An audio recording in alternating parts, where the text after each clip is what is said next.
kireemii maalii, whitening kireemii maalii, hayya yoo isan fayyadamne yoo sunscreen yoo fayyadamne maal tahaa gaafii hedduu na gaafattanii har'a gaafilee keessan inshallah isinii deebisa.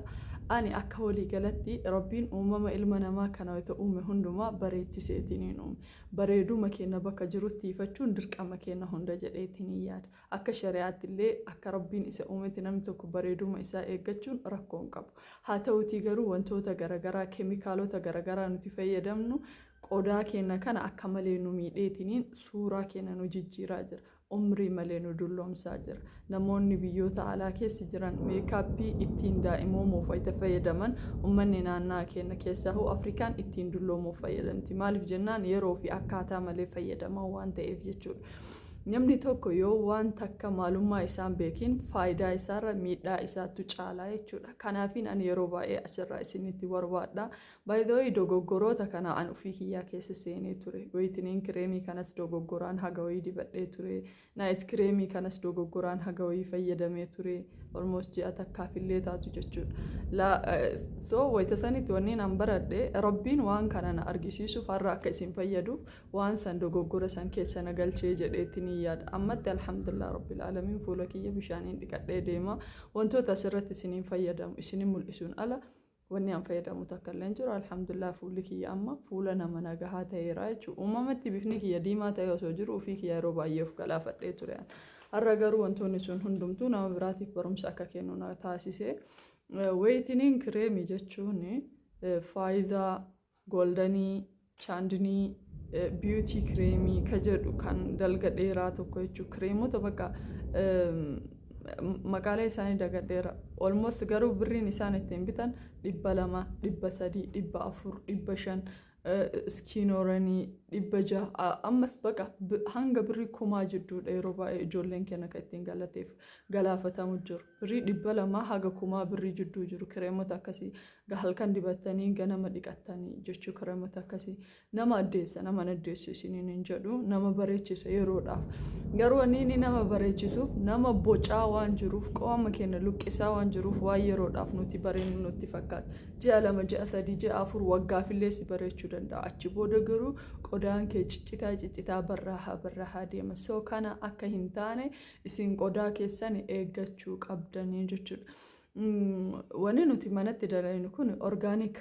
Isin galee keemikaala hin qabu. Keemikaala waan hin qabneef nullee yoo fayyaduu baate nun miidhu. Laakiin garuu ka isin faarmaasiirraa yookiin immoo suuparmaarkeetii dhaqxanii bittan keemikaala qabu.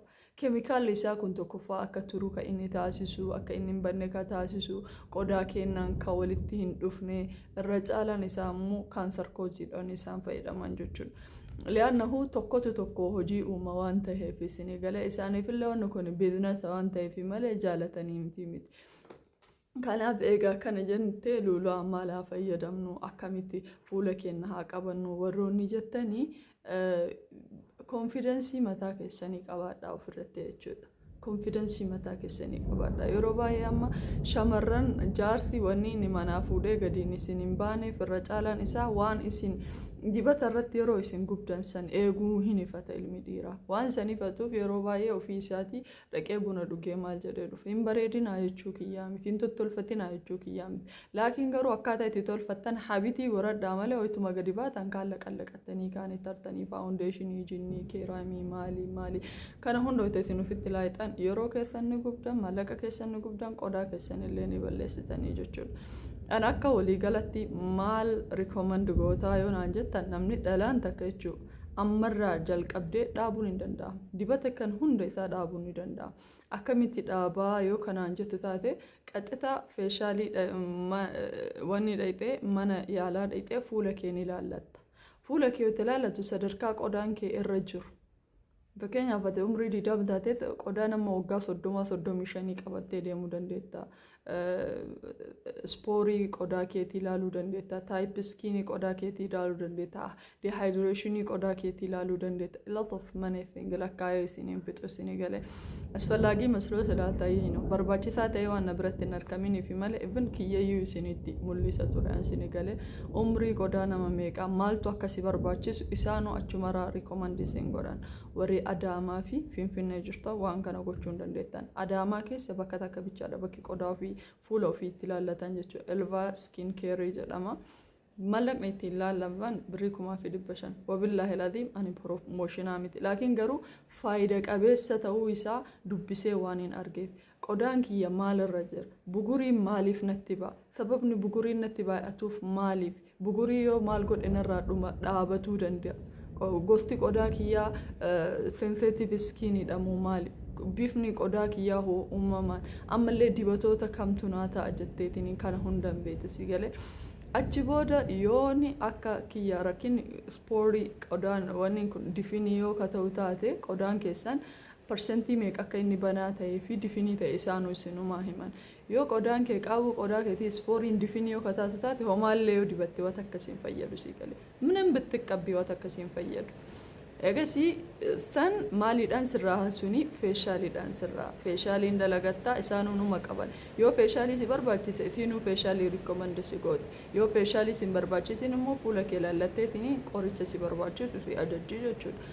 dibanni yeroo baay'ee isin akka dibattaan rikkomandu godhaan moischaraayizarii takka seeramii 2 sanskiriinii 3 kana sadan qofa wanni dibatuu qabu ilmi namaa moischaraayizarii seeramii sanskiriinii wanti kun shadan almost qarshii 10,500 ta'a sadan isaa ol irratti jechuudha ግን waggaa takkaaf yoo seeraan itti fayyadamtan isin fayyada waggaa tokkoof 200 ji'atti gizee 2 bituu caalaa waggaatti gizee takka itti yaaddaniitiin haga inni isin gaafate bittanii fayyadamu tokkoffaa fayyaa qaama keessanii eegan lammaffaa ammoo fuulli qodaan keessan akkuma argittiin badu jechuudha seeramii sanskiriinii moischaraayizarii tigalee ammalee face wash kafuulaan dhiqatan jechuudha saamunaalee sasalphaa irraa jalqabdee isin ajajuu dandeetti isin galee yoo ammoo kanaa miti seeramii argachuu hin danda'u moischaraayizarii maallaqaan bitachuu hin danda'u yoo ka jettan taate face wash fi sanskiriinii qofa bitattanii moischaraayizarii fi seeramii mana dalaguu hin dandeettan moischaraayizarii fakkeenyaaf talbarraa kollaajina talbarraa dalaguu hin dandeettanii kaarotirraa dalaguu hin dandeettanii qaysirraa dalaguu hin dandeettanii yogguu namni kollaajina jedheetiin isinii asirraa dalagu tukura situut waan san xiyyeeffannoo kennaa fi akkaataa fuula keessanii isiniif ta'u ammallee bishaan gahaa dhuguu nyaata waan nyaattan sirreeffachuu shiroo qofa nyaachuu osoo hin ta'in atakiltii wantoota garaagaraa wantoota qaama keenya ijaaruu danda'an jedhamee beekamu nyaata dhangaalee nyaataa qaama keenyan ijaaranii fi ijaarsa qaama keenyaatiif nu fayyadan hedduu isaatu jira dhangaalee ijaarsa qaama keenyaatiif nu barbaachisan san fayyadamu laalleetiin nyaachuu san dhuguu ispoortii dalaguu yoo kan barbaachisaa ta'e ka argamu ta'e jechuudha kanaan alatti dibanni isin yeroo dibattanii yeroodhaaf isin addeessu kun eenyummaa keessan jireenya keessan fayyaa keessan qabatee deema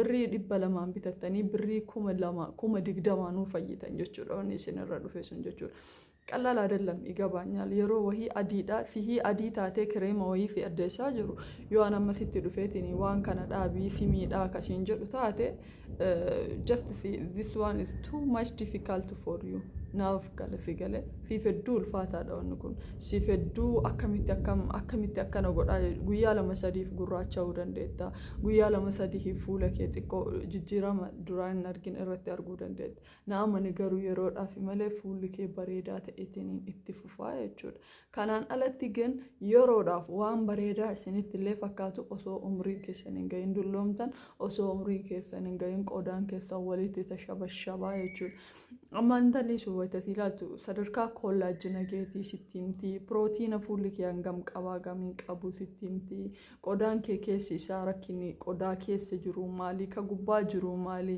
gubbaa kanarra maaltu miidhee sanskiriiniin sanraayisiin hagamsi miidheera eenyuun hulluu nagarsi sittimti waan kana hundaa jechuudha kanarraati duuba of eeggannoo fuula keetiif barbaachisu gochuu dandeetta fuula jechuun waan salphaa miti isinii galee soo kanaafi wanni isinarra akka salphaatti kireema ollaan ta'e bitatteef ati bitattu ebelu bitateef ati bitattu dhufeetini fuula keetirraa suuraa fuudhaa jirta jechuudha itti viidiyoo itti aanuun chaapstingii diimaa manatti isiniif dalaga inshaallah kan gartee fuula keessanii waan hidhii teessaniif gaarii ta'e isintu na gaafate waan ta'eef isiniif hin dalaga inshaallah ala keessa akka hin dibanne abdii qaba السلام عليكم ورحمة الله تعالى وبركاته.